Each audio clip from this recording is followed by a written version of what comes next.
Sur les 7 petits hectares de la coulée de Serran, tout se fait à la main. On est des gens costauds, nous. Aux côtés des saisonniers, toute la famille Joly participe. Il y a Nicolas, le père et maître des lieux, Vincent, le fils, et Virginie, la fille. Pas question de rechigner à la tâche. C'est pour la bonne cause. La qualité, c'est toujours une bonne cause. This one should have stayed. Ça, il ne faudrait pas couper, idéalement. Elle est un peu jaune, mais elle est encore verte de ce côté, il faudrait la laisser.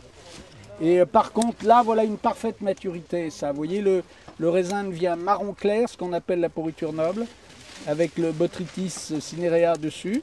Et ça, il faut tout prendre.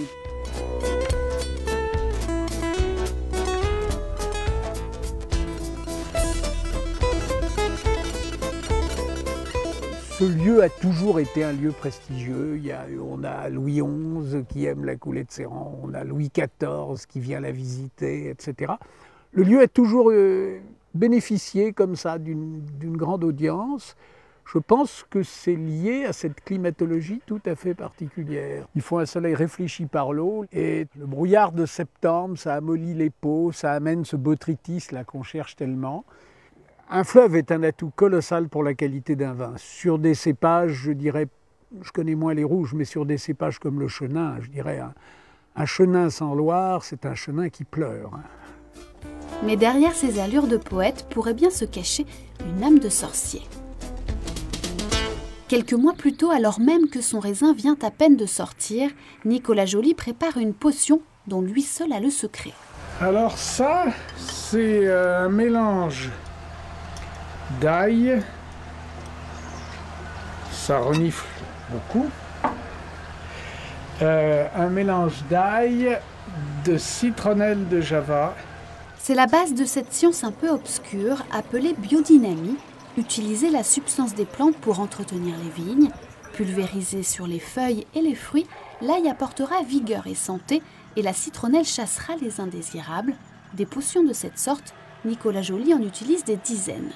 Ce qui est vraiment important de comprendre, c'est que la maladie vient sur des états de faiblesse. Très souvent, la maladie est un indicateur de faiblesse. Donc, en accentuant les forces de vie d'une plante, eh ben, la maladie vient moins. Donc, c'est plutôt comme ça qu'il faut comprendre un traitement que contre ceci ou contre cela. Alors, les préparations en biodynamie, c'est des préparations à base de plantes qui sont passées souvent dans un organe animal, pas toujours. Alors là, par exemple, vous avez la camomille qui est passée dans un intestin de vache et qui est enterrée 6 mois l'hiver. Alors ça paraît un petit peu fou ou sorcellerie.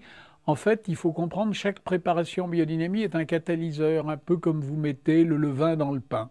Ça veut dire quoi? Ça veut dire qu'on peut relier une plante à tout ce dont elles ont besoin. Donc effectivement, c'est un grand bouleversement sur le plan du marché des engrais, etc.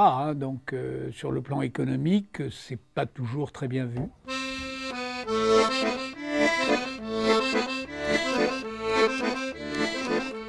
Posez votre seau dans le rang et café.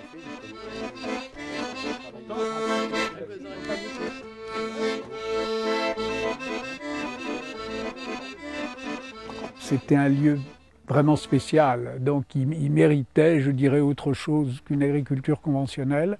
C'est un nouveau savoir qui a fait un peu rire, qui fait encore rire, mais auquel de plus en plus de gens viennent parce que, je dirais, verre en main, le résultat est là.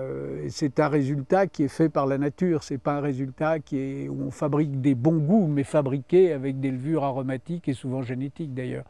Pour moi, l'idée, c'est de revenir à la parfaite expression d'un lieu. Et ça, 7 hectares, c'est un peu petit, c'est un bijou. Je trouve que ça lui convenait très bien.